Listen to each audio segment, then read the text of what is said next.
नमस्कार मित्रों। आज हम बात करेंगे एक ऐसी किताब की जो हमारी सोच को बदल देती है।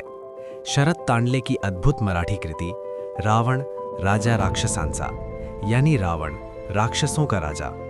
ये कहानी रावण की है, पर उस रूप में नहीं जैसा हम रामायण में पढ़ते आए हैं। ये किताब रावण को एक नए दृष्टिकोण से दिखाती है, एक महान राजा, विद्वान और युगांतकारी व्यक्तित्व के रूप में।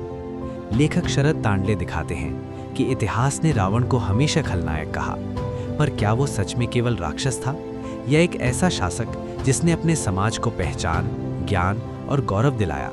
भारतीय ग्रंथों में रावण को बुराई का प्रतीक बताया गया है, पर इस किताब में कहा गया है कि ये छवि अधूरी है। रावण केवल योद्धा नहीं था, वो एक वेदाचार्य, संगीतज्ञ, शिवभक्त और विज्ञान का ज्ञाता भी था। उसने रावण संहिता और कुमार तंत्र जैसे ग्रंथ लिखे। वीणा बजाने, सामवेद की ऋचाएं गाने और शिव तांडव स्तोत्र की रचना कर उसने अपनी विद्वत्ता दिखाई। लंका, जिसे उसने बसाया, सोने की नगरी कही जाती थी। वहां हर व्यक्ति को स्वतंत्रता और सम्मान प्राप्त था। वो अपने लोगों का रक्षक था। लंका में हर व्यक्ति को अपने विचार व्यक्त करने का अधिकार था। रावण ने कभी भेदभाव नहीं किया, उसके लिए हर नागरिक उसकी शक्ति था। किताब एक सवाल उठाती है, क्या रावण सच में खलनायक था या फिर वो मिसअंडरस्टूड राजा था? सीता हरण को लेखक सिर्फ एक गलती नहीं, बल्कि एक जटिल मानवीय निर्णय मानते हैं। रावण का जन्म एक ऐसे समाज में हुआ जहां उसे भेदभाव का सामना करना पड़ा, पर उसने अपनी मेहनत और ज्ञान से खुद को सिद्ध किया। रावण का ज्ञान ही उसकी सबसे बड़ी शक्ति थी।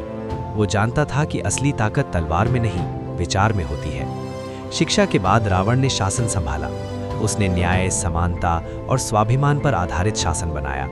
लंका उसके नेतृत्व में समृद्ध और गर्वित सभ्यता बनी। वो एक आदर्श प्रशासक था जो अपने प्रजाजनों की सुरक्षा और स्वतंत्रता दोनों चाहता था।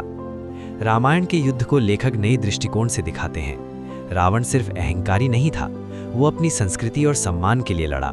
कभी कभी इतिहास केवल विजेताओं की कहानी कहता है, हारने वालों की नहीं।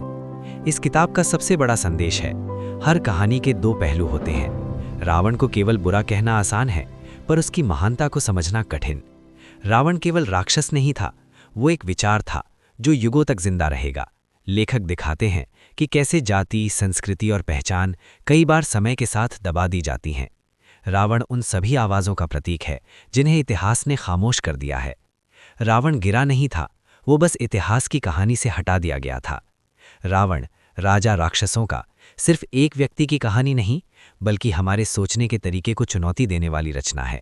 ये बताती है कि नायक और खलनायक की रेखा हमेशा साफ नहीं होती। कभी कभी दोनों एक ही व्यक्ति में मिल जाते हैं। रावण को समझो, उससे डरने की नहीं, उससे सीखने की जरूरत है।